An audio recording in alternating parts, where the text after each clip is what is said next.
Here's precisely why Ivan Vaughan, a relatively anonymous psychology lecturer in later life teaching at Homerton College in Cambridge, was so important to the world of pop music. Ivan Vaughan became one of Lennon's closest friends when John moved to Menlove Avenue to live with his Aunt Mimi because of the broken relationship between John's mother Julia and father Alf.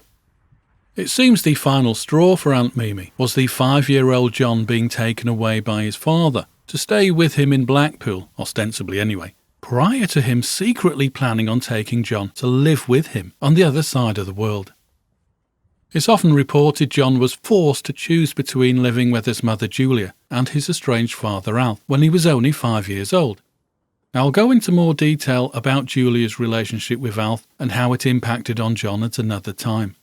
For the moment, it's enough to indicate there are a fair amount of contradictory opinions concerning the reason Julia allowed her sister Mimi to take parental control of John rather than her. Most people agree today Mimi reported her sister Julia to social services for various reasons we'll look at in a separate episode. As a consequence of Julia's lifestyle, it was agreed Mimi became the guardian of infant John and living at Menlove Avenue, the main road that runs parallel to this suburban street, Vale Road. Let's progress here with Ivan Vaughan's importance in the Beatles story. Despite being a little younger than him, Ivan got to know John very well because when John moved into his Aunt Mimi's in 1946, the first friend he made was Ivan Vaughan. Incidentally, that characteristic John possessed of being unconcerned with age differences, if he recognised intelligence in someone, also played a part in how he easily accepted McCartney, despite Paul being around 18 months John's junior at school.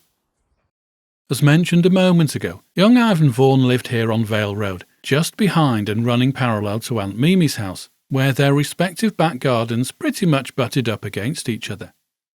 A little later, when Ivan moved from Lidderdale Infant School to Dovedale Primary School at the age of 8, he and John became even closer, despite being a year behind John. However, John had a bad reputation among the parents of Woolton. Consequently, when it later came for Ivan to go to grammar school, Ivan's parents didn't want their son following John to Quarrybank School and become, as they said at the time, morally corrupted by that Lennon, as he was always disparagingly referred to by other parents. In fairness to those other parents, they didn't know the emotionally hard upbringing John had endured as a young boy that resulted in him lashing out at the deeply buried injustice of the world that he understandably felt at that time. After Ivan's death in 1993, his wife told a story about how and why Ivan and John bonded so quickly and so easily. She said, "One day, when Ivan was a young boy in Liverpool, there was a knock at the door. It was John Lennon, asking if he could come round to play. His garden was directly behind Ivan's, and they were close friends from then on. Ivan once spent a day at John's school, pretending to be a new boy. They shared a crazy sense of humour.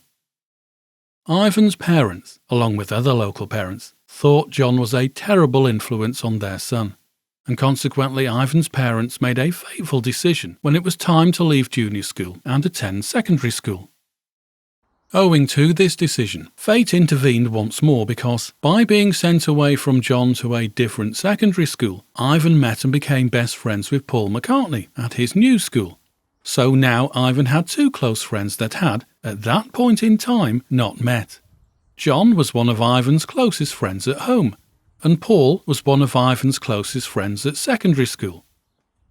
Before getting too far ahead with events, it's worth here talking about John's birth, early childhood, and subsequent reason why he ended up living with his Aunt Mimi. John Lennon was born on the 9th of October 1940 at Liverpool Maternity Hospital to Julia and Alfred Lennon. Alf was a merchant seaman who was away at the time of John's birth. Though Alf was often away from home, he initially sent regular paychecks to 9 Newcastle Road, Liverpool, where Lennon lived with his mother Julia when first born.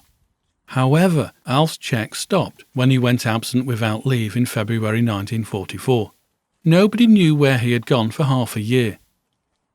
When Alf eventually returned 6 months later, he offered to look after the family, but Julia was by then pregnant with another man's child and rejected Alf. After her childless sister Mimi twice complained to Liverpool's social services about her lifestyle, Julia reluctantly gave her custody of John. Clearly it had a psychological effect on the very young John and confused him from such an early age. But more emotional damage was to come. As mentioned earlier, in July 1946, Alf visited Julia at Blomfield Road and took John to Blackpool, secretly intending to emigrate to New Zealand with him. Suspicious of Alf, Julia followed them, and after a heated argument, Alf forced 5-year-old John to choose between them. In one account of this incident, John twice chose his father. But as his mother walked away, the 5-year-old John began to cry and followed her. At that point, Alf and Julia agreed that Julia should take him and give him a home. John had no further contact with his father for 20 years, and very little after that, if at all any. Initially, John returned to the house Julia subsequently lived in on Blomfield Road, but as mentioned earlier, her sister Mimi reported Julia to social services because Mimi didn't believe Julia's lifestyle made her a suitable mother. So, throughout the rest of his childhood and adolescence, John lived at 251 Menlove Avenue. Julia didn't give up on John though. She visited regularly until her tragic death when knocked over and killed by an off-duty learner-driver policeman who didn't have a passenger sitting in the car with him as required by law. The off-duty policeman denied he had been drinking. I don't think they had breathalyzers at that time. In the years between moving into Mimi's house when 5 or 6 years old and Julia's death when he was 17, John increasingly went to 1 Blomfield Road, where Julia played John Elvis Presley records, taught him the banjo, and introduced him to the emerging rock and roll music that was becoming popular in the 1950s. Incidentally, Julia's house at 1 Blomfield Road on Allerton's Springwood estate was very recently sold at auction for nearly £280,000 to a huge Beatles fan bought for her by her parents. Coincidentally, the Blomfield Road semi-detached house had previously been owned by another Beatles fan, and that particular Beatles fan, well, she owned George Harrison's childhood home too. The more we discover about the history of 1 Blomfield Road, the more we realise it is an important address in the Beatles story, because it's where John, Paul, George, Ivan and Pete Shotton, another Vale Road resident, rehearsed prior to various skiffle group lineup changes and becoming the Beatles a few years later.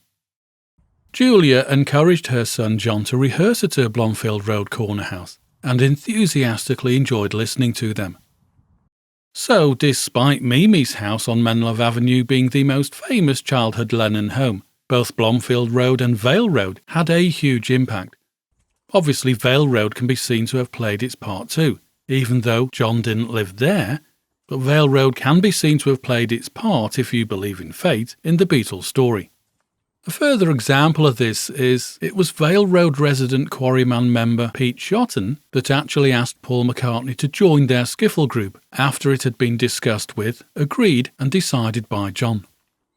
Not long after the first meeting between John and Paul at the St. Peter's Church Fete on Saturday 6th of July 1958, about half a mile up the hill from here, where Paul impressed John with his musical ability, Paul had cycled the couple of miles over from his teenage years' house on Forth Lynn Road to visit his mate Ivan.